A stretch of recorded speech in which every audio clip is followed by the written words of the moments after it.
আজি ভিডিঅ'টো খোৱাৰ পৰা আৰম্ভ কৰিছো। সো সিদিনা আছিলে আমাৰ বংশৰ আটাইতকৈ সৰু পোৱালিটোৰ অন্নপ্ৰসন। আৰু এতিয়া আমাৰ দৰাই কাপোৰ পিন্ধিছে।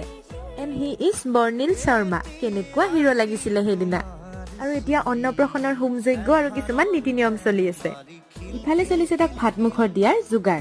আজিৰ মিনি ব্লগটো বনোৱাৰ এটাই উদ্দেশ্য, আমাৰ বৰ্ণিলে যাতে ডাঙৰ হৈ চাব পাৰে তাৰ অন্নপ্ৰসনৰ দিনানো কি হৈছিলে। এয়া হ'ল আমাৰ ঘৰৰ সদস্যাসকল। মুঠতে বৰ্ণিলে আজি প্ৰথম ভাত খাব বুলি আমি সকলো এক্সাইটেড।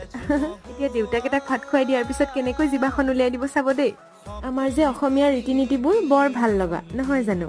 অকে, এতিয়া হ'ব তামোল খুওৱা পৰ্ব। য'তেই নহওক যেনেকেই নহওক আমাৰ বাবে তামোলখন মেইন মানে। চ' কল্ড উই আৰ এছামিজ।